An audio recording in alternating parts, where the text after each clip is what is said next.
The Chaser Report is recorded on Gadigal land. Striving for mediocrity in a world of excellence. This is the Chaser Report. Hello and welcome to the Chaser Report with Dom and Charles.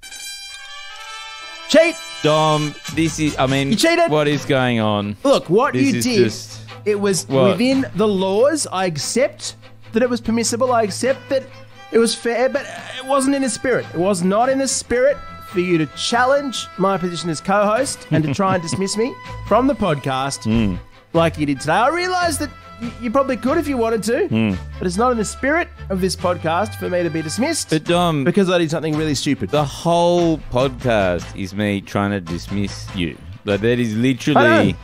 that's the whole game of this podcast is for me. I won't be dismissed, not by you, Yeah. not by anybody, and certainly not by the laws of cricket. So- the laws, yeah, okay, I read the laws, I'm in the wrong. But the spirit, Charles, the spirit of what you're doing is wrong. You should be ashamed of yourself and not having a beer with you. Should we catch people up with where we're at?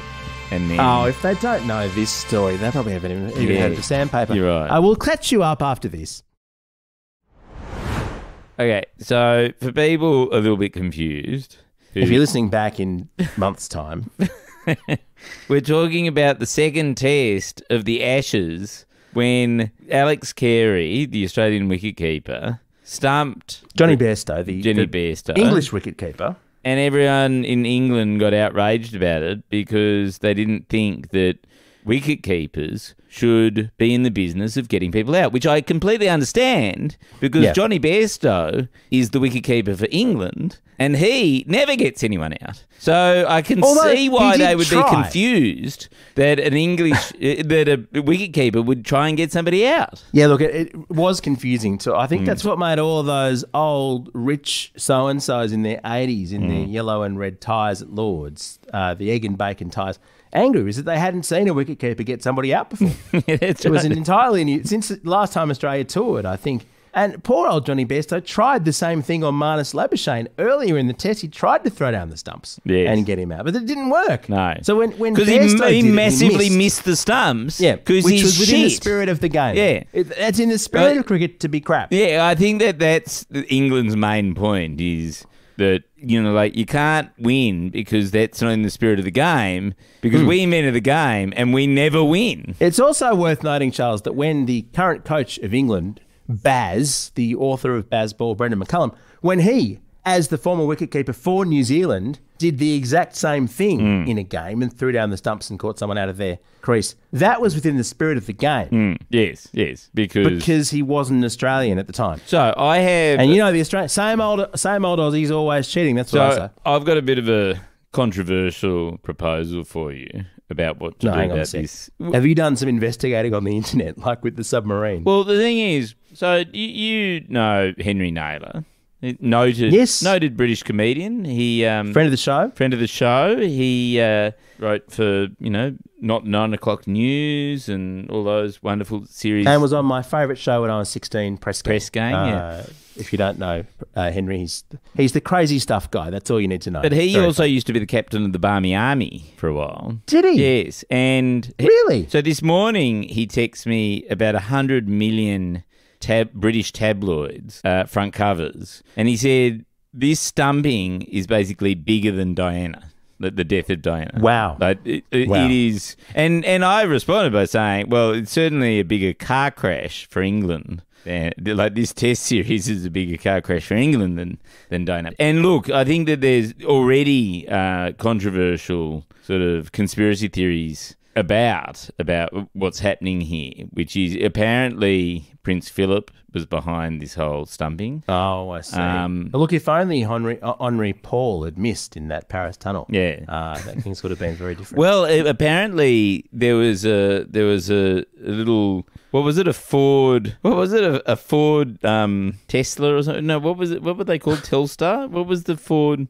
Or was Citroen? The Ford that what was the little Ford car, the white Ford. Oh, That- that was in giving chase. That nudged Alex Carey's Oh, I don't remember. glove. Yeah. And then was never seen again. But it was driven by a member of the senior palace staff. We all know that. That's right. Yeah. Anyway, so point is, he said England is essentially now at war, and I think that Yes. I think we need to acknowledge that. I think we need to go to war with England over this, and I mean literally a war. I don't know whether you remember, but in 1969, how old were you in 1969, Dom? Probably 20 or 30. -8. Yeah. -8. Yeah. Honduras and El Salvador went to war in the famous soccer wars, remember? Which was over the result of a soccer match. So they were having sort of qualifiers for the World Cup, the 1970 World Cup, and they'd played two series. It was the third qualifier, and El Salvador won 3-2 in a nail-biting finish in the 11th minute. Right. And then thereafter, they went to war for 100 hours. About 3,000 Hondurans were killed in that time. And Honduras and El Salvador literally were enemies for about 3 decades after that. I think we need to do the same with England. We need to go to war. We need to declare war on England and kill lots of English people. I mean, the point is that we'll win. This is the thing that England keeps doing. Yes. Is England keeps thinking that it they'll still has obey its the former rules of eminence war. and its military power. Yes. And what happens is that they'll just lose. You know, they thought they'd show Europe by walking out of the European Union, thereby completely, smashing their economy into the wall of a tunnel. Yes. If they fought the Falklands War today, they would lose, and they've lost to Australia. And if you recall, Charles, you don't mind me saying so, the ashes themselves, the reason why those bales were set on fire and put in an urn was because English sooks couldn't cope with losing to a better team from Australia. Yes, The exactly. whole contest hails from them being whiny little shits. Yes. Which is what English people do. I'm English, right? I know this. It's a nation of whiny little shits. Perhaps in the 1700s they were good at sailing. Now it's whiny little shits, and that's all. I wouldn't admit to being English, Dom, though, because we will have to intern you for the duration of this war. No, but nobody hates the English more than someone who is Australian and has English ancestry. Yes, I see. Because we know what we've left behind. I mean, Charles, I was beaten up. This is true. In 1986, when Australia won the World Cup, I think it was 1986 or 1987, I was at school in London. I was beaten up for being Australian because we won the World Cup and beat England. Yeah. You know what? It was worth it. Totally worth it. You know what our magic weapon, Dom, against the English is in this impending war? What's our magic weapon? Because I've got some ideas. The AUKUS submarines. Oh, so my goodness. because that's our secret weapon, right? Because they're going to be nuclear powered. They're going to be brilliant. They're going to be built by the British. Don't we need something that is going to exist? My theory is there's a couple of things, a couple of weapons we could use against England off the top of my head. The first one, clearly Meghan Markle. Oh, yeah. If you if you just sent her at the vanguard of the Australian invasion, everyone in the UK would lose their minds so utterly at this woman of colour daring to in any way criticise the royal family. Yes. They would immediately stop what they were doing and go to troll her on social media. All 60 million Brits would all jump on social media and watch Piers Morgan or something. And we could just take London in a moment. Yeah. The other weapon we could use, this would be a bit harder to deploy if Meghan's not available, is the Sun. Because if there's one, not the newspaper, the actual Sun. If there's one thing that the English cannot deal with, it is any sun. And basically you'd have, if we sent the sun out one day before or just left it for the first sunny day, the entire nation would have sunburn and be unable to fight. And also, every English person always strips down to their underwear the moment the sun comes out. So that's right. So they'd be undefended. Yeah, that's right. They wouldn't have arms. They wouldn't have clothes. Nah. We could just, again, sweep through and take London. I love it. So we need a big blowing machine to get rid of the clouds over England. Yeah, or so maybe some sort of artificial sun could be a good thing. Well, I mean... Or Rupert Murdoch. I mean, if Rupert Murdoch's willing to help, he's done so much to undermine the very fabric of British society. Well, why don't we use what we've already got over there, which is the Australian cricket team are full of blowhards. So maybe they could just blow the clouds away. Because this is the thing. This is the slight sort of cheat, right? This is just the slight wrinkle in the whole controversy, right? Which is they've accused Australia of being cheats, right? And Yes, they have. in this specific incident, they're not cheats, right? Like they didn't break any rules, right? They didn't break the laws of cricket. Yeah, They didn't. But you wouldn't say that the Australian cricket team are not cheats. Like that is not a sentence one can construct without cheating. Yeah. You know, I mean, the Australian cricket team are not known for cheating is not really a sentence you can say without also lying, cheating. Yes, without doing the wrong thing. Yeah, without going That's against true. the spirit of truth. Of speaking. Yeah. The spirit of speaking.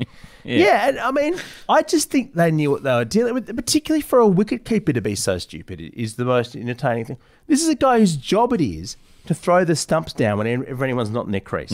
Now, admittedly, he was clearly walking off because he thought it was over. Yes. Like, he clearly thought it was a dead ball. And to me, it doesn't matter whether or not he knew or not what was going on, because if it was unfair, to me, it makes it better. Yes. To me, I it's like this. more agony for England if it was completely unfair. Yes. I just don't think it's possible to do the wrong thing against England. I mean, as a country, morally speaking, they have absolutely nothing, right? Like, they have no moral high ground whatsoever. But these are the colonisers, right? They have nothing. No, they haven't got a leg to stand on. I think you're saying that they something didn't really steal very from some Indigenous person. Sorry, yeah, no, look, I'm just. This is exactly where I'm going, Dom. Which I think you've said something very interesting here, which is I wonder whether this is the way that the Voice campaign, the Yes campaign for the Voice, can win, which is to refocus and reframe the whole Voice thing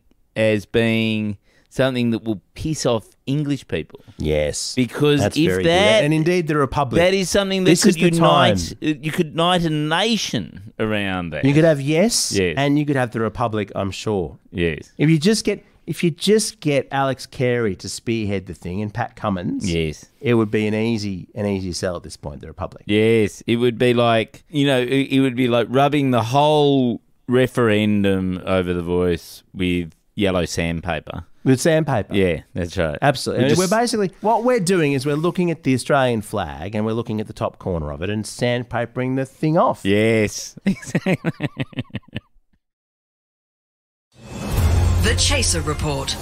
News you can't trust. The thing about it, and the reason why the English should really shut the fuck up about this, Yes. I mean, there are so many reasons. The history, their own legacy of cheating, is that they only got within a 40 runs or whatever it was of winning this test because Ben Stokes cracked the shits. Yes. Now, he is magnificent. Yes. There is no one better at just getting tushy and losing it than Ben Stokes. Yes. He was fantastic, right?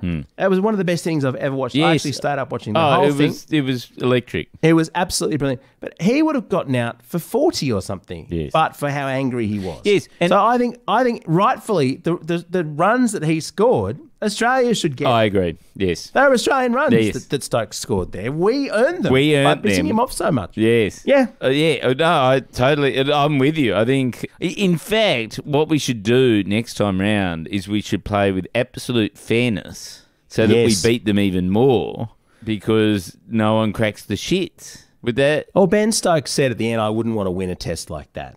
And, well, Okay, Ben, we'll take that's them in It then. wasn't an option. Yeah. It wasn't an option, mate. You didn't have an option of winning either of the first two tests in the series against the reigning world champions.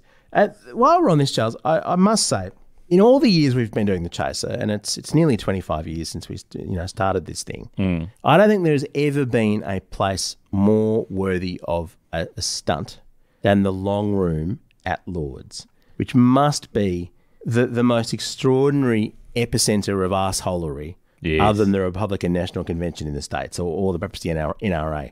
Yes. If you want an example of A, why the class system is bullshit, and B, why England is a shadow of its former self, why the UK is basically in decline, the fact that those dipshits still are able to live like that in 2023 and haven't been violently overthrown by some angry mob Yes. says a lot about England. Oh, absolutely. I mean, the thing that amazes me is how can those people inbreed for so long and still Yes. be alive? And Well, the fact is that they've had to import. I mean, Ben Stokes is from New Zealand, He has some Maori heritage, Yeah. right? Kevin Peterson, probably their best batsman of the past couple of decades, or certainly one of the best from South Africa. Yeah. They've had to import their players in recent times. Yes. And for all that they hate foreigners, and they do, I lived there, even though I'm English, I was hated as a foreigner in the 80s. Oh, yeah. Definitely. They've had to import them to win it all. But are you sure, Dom, it wasn't just because you... Because it was me. Like, yeah. It's hard to know. It's hard to know. I do think... I wouldn't generalise just off people hating you. In all fairness, it is true that it was probably just the latest pretext to punch me. There were a lot of them. Nothing to do with sport. Yeah. So anyway, the point is, I really hate the English. Yes. In fact, it's part of my general self-loathing, given my heritage.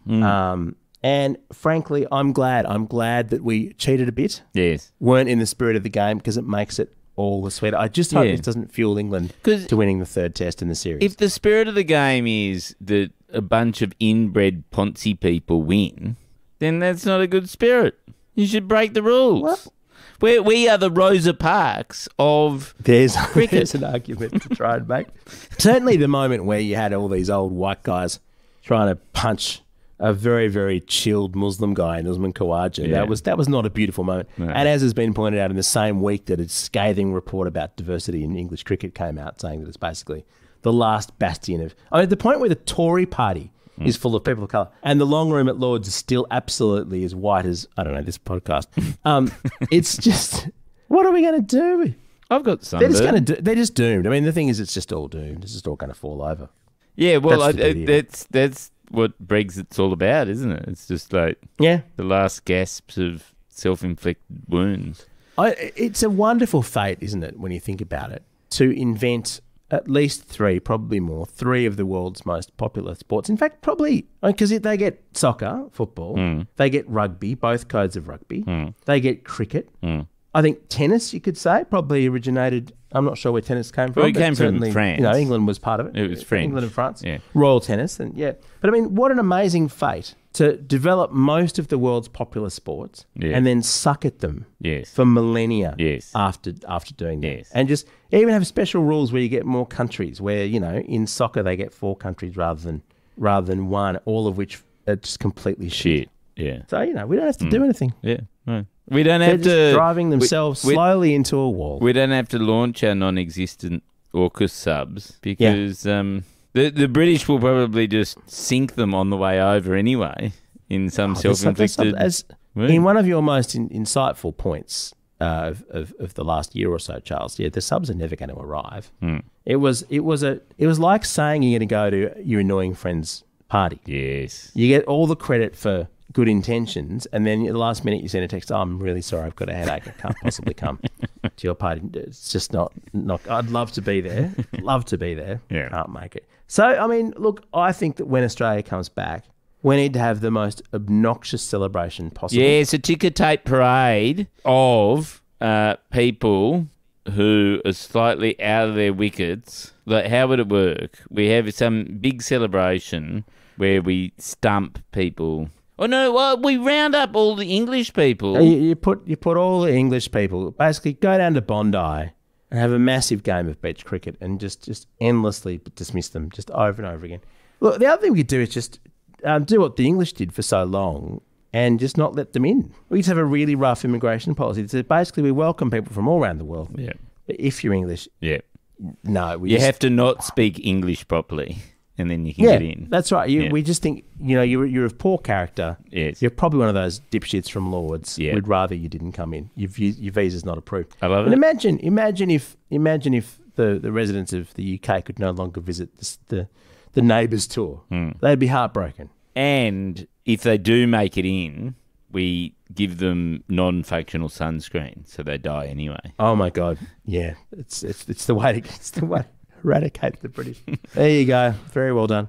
Well, look, it might not have been the most edifying and sporting moment in the history of Australian cricket, but it couldn't have happened to a more deserving country than England, I feel. Yes. What a bunch of countries. Our gear is from Road. We are part of the Iconoclast Network. See you tomorrow.